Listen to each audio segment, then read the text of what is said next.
Eh bien, bonjour. Excusez-moi, je vais essayer de couper la musique. Bonjour à toutes et à tous. Je n'ai pas voulu ne pas faire ce talk du lundi, parce que je suis à l'étranger. Et donc, c'est pour ça que j'essaye d'arrêter désespérément la musique. Et évidemment, je n'y arrive pas. Et puis voilà, j'y arrive. Donc, désolé pour la qualité, qui sera certainement pas extrêmement bonne. Franck n'est pas là, donc je salue Franck à Paris, je salue toute l'équipe de la DMD. Je suis parti à l'étranger pour quelques jours pour une des autres causes sur lesquelles je me bats depuis longtemps. Et je ne voulais pas rater ce rendez-vous. Un court rendez-vous, bien sûr, mais je viens d'ailleurs juste d'arriver. Mais je voulais vous avoir, parce que c'est vrai que dans 15 jours, c'est quand même un moment extrêmement important, même moins que ça maintenant pour la DMD. Et plus que jamais, nous avons besoin de nous mobiliser, même si le contexte politique parfois laisse un peu rêveur. D'abord, je voulais remercier les personnes et les militants qui sont venus extrêmement nombreux samedi dernier à Boulazac. Je remercie aussi Dominique Allingre, la déléguée qui avait organisé cette réunion. Donc c'est dans la Dordogne et c'était un samedi matin et j'étais très heureux de voir beaucoup de monde, d'autant que c'était un petit peu un test avant notre cirque d'hiver, puisque la déléguée de la Dordogne avait invité tous les candidats aux élections législatives et les représentants des partis dans ce département. Alors tous ne sont pas venus malheureusement, mais il y a eu une dizaine de candidats qui étaient là, plusieurs partis représentés. Et c'était d'abord fort intéressant d'entendre ceux qui représentent des partis qui avaient pris des engagements qui ne les ont pas tenus, mais qui aujourd'hui semblent vouloir les tenir.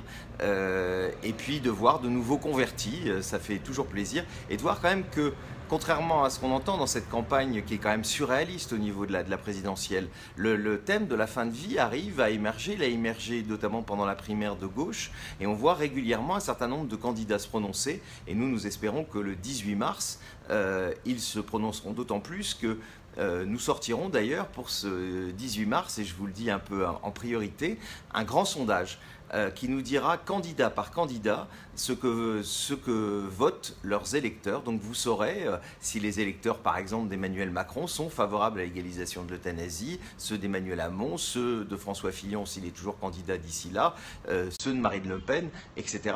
Et vous verrez que c'est assez surprenant. Et en tout cas, je peux vous dire une chose, c'est que plus que jamais, il y a une immense majorité des Françaises et des Français qui veut la légalisation de l'euthanasie. Donc en Dordogne, c'était intéressant de voir les candidats. Et je le dis, et Christophe Michel notamment, qui s'est aussi beaucoup déplacé ces derniers jours, d'autres membres du bureau, du conseil d'administration, les délégués, le disent à longueur de temps, il va falloir que vous alliez vraiment dans les réunions des élections législatives. Vous savez, ces petites réunions, c'est souvent dans les petites villes.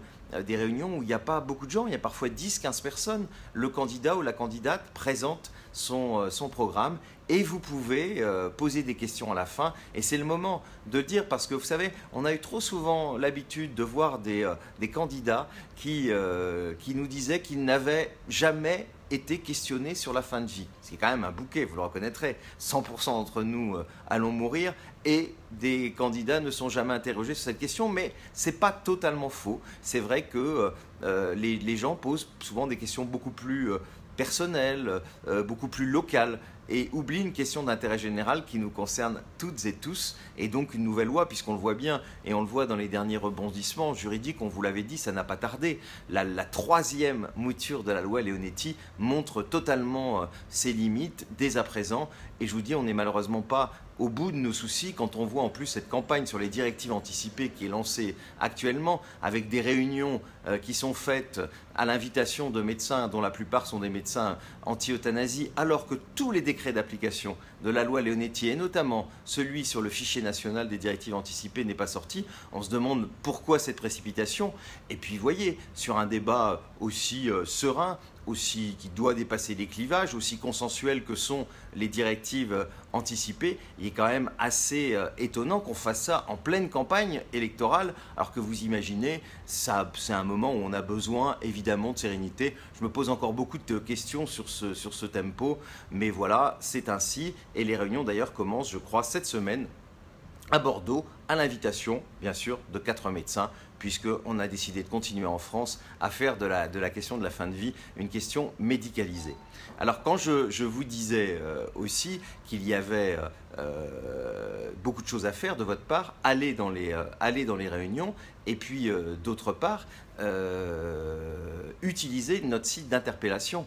Vous savez que nous avons lancé un site d'interpellation qui vous permet déjà, dès à présent, de connaître toutes les positions des députés sortants. Alors certains ne vont pas se représenter, mais quand même un certain nombre vont encore se représenter. Donc c'est important d'y aller. C'est important de les interpeller, puisque en voyant leur position, après vous pouvez leur envoyer en un seul clic une lettre et leur demander de vous répondre sur différentes questions concernant la question de la fin de vie. Et puis bien sûr, je vous rappelle, le 18 mars, cette date est extrêmement importante pour nous. Cette date, elle est absolument essentielle parce qu'il faut qu'on soit nombreux. Je pense que quelqu'un essaye de rentrer, mais juste une seconde, je suis en train de faire... Vous voyez, c'est les aléas d'être dans un hôtel où on frappe à votre porte à ce moment-là, mais voilà, c'est pas grave. Donc, vous dire que le site d'interpellation est évidemment important, et puis le 18 mars, il faut que vous soyez nombreuses et nombreux à venir, non seulement de Paris et de la région parisienne, mais aussi de toute la France, parce que eh bien voilà, nous allons interpeller les candidats et il faut qu'on montre que nous soyons nombreux à les interpeller. Donc je compte sur vous, très nombreuses et très nombreux. Je vous rappelle, ceux qui utilisent la gare de Lyon et la gare d'Austerlitz, elles seront fermées ces jours-là, donc renseignez-vous pour savoir où arrivent vos trains.